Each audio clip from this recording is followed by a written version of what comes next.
It's time for Word to the Third, my reflections on purpose, life, and growth. I'm Toby Brooks. I'm a speaker, author, professor, and forever student. Each week on Becoming Undone, I bring you guests who have dared bravely, risked mightily, and grown relentlessly. High achievers who've transformed from falling apart to falling into place. But every third episode, it's my turn to reflect, refine, and reprocess on Word to the Third. This past week, we had family in town, and Taye started his baseball season for his junior year. So I chose to take a little break from the show for a minute and enjoy this season, guilt-free. And as I reflected back on my last two guests, Bridgette Borzillo of CaZo Dance and Bill Benjamin of the Last 8% Academy, I realized that was the right decision. In both of those interviews, the thing that resonated with me the most was this idea of being present and being brave in the face of big transitions in life. For Bridgette, it was stepping into entrepreneurship and founding her own dance company after a career as a college athlete and then as a dancer in other companies. For Bill, it was a similar decision to move from the safety of a good-paying job in the computer software industry to the possibilities of making a bigger impact in the world with the transformational teaching of lifelong friend JP Paliew-Frye. In both cases, that safe solution would have been to push forward in a career path that was predictable. But for both, the call and the potential of a deeper purpose became just too much to ignore. So they pivoted, and they went all in a new direction, fully present. Taye's head football coach and athletic director, Chris Softly, has several great coachisms, but a personal favorite of mine has become his encouragement to his players to be where your feet are. It took me a second the first time I heard it to really get what he meant by it, but it's more important today than it's ever been in my lifetime. You see, in today's world, it's easier than ever to be distracted by our technology or our thoughts. I've spent more time than I care to admit being physically present at important events, but mentally somewhere else. Whether a wandering mind or a device that ironically connects me to the outside world while making me absent from the one I'm actually in, if my mind isn't focused on the moment where my feet are, I miss out. Sometimes being where our feet are requires real discipline. As Bill talked about in his episode, our emotional regulation through the limbic system serves as a reward that can be hard to shake. Dopamine release is a motivator, and it's not much different from many other forms of addiction. If you don't believe me, think about what it would feel like if you accidentally left your phone at home for the day. Being where our feet are allows us to respect the past, but to savor the present. Understanding that distractions can pull our focus and realizing that goals and dreams, as helpful and motivating as they may be, can rob us of the joy of the moment. We need to pay attention both when and where we are.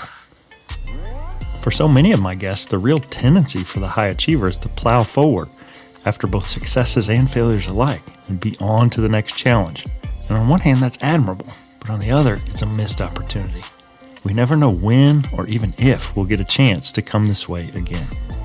So my takeaway this week has been to pay attention, to respect the past, to aim for the future, but to relish the present and be all in for the season in which we find ourselves.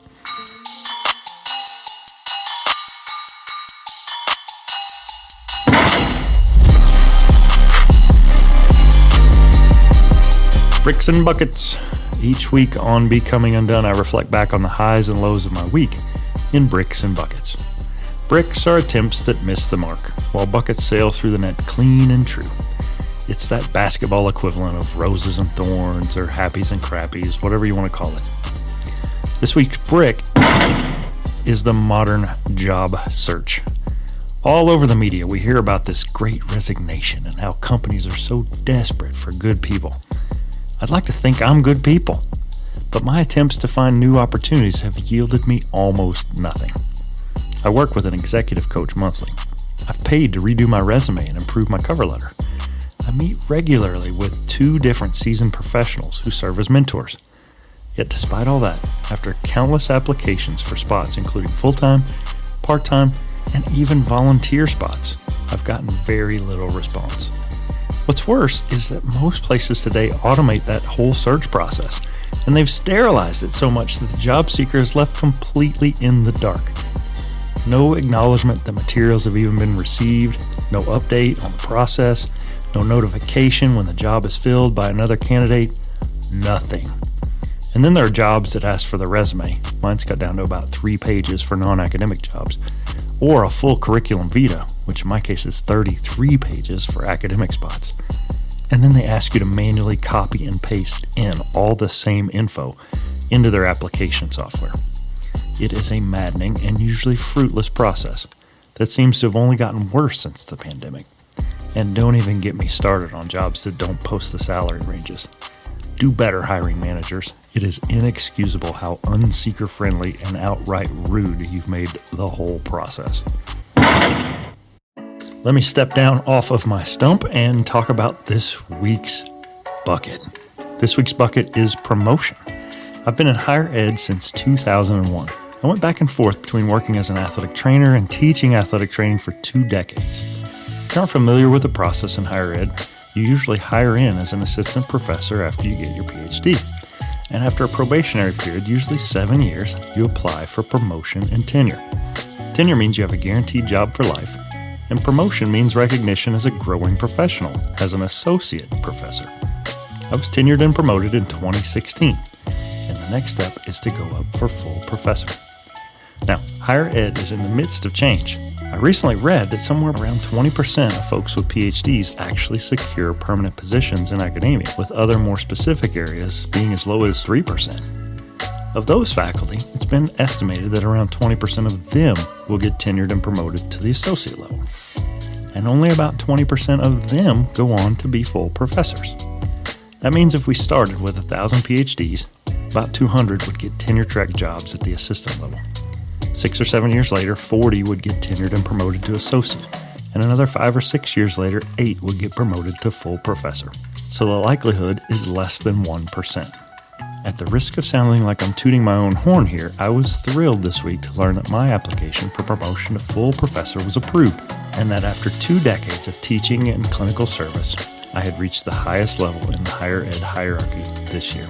I'm not sure what this means for my future, but I'm thrilled to have made it this far. What about you? What are you working on? What are you waiting for? What are you doing in the meantime to get better every day? I'd love to hear about it. Surf on over to undonepodcast.com and drop me a note. I'm Toby Brooks, and this has been Word to the Third.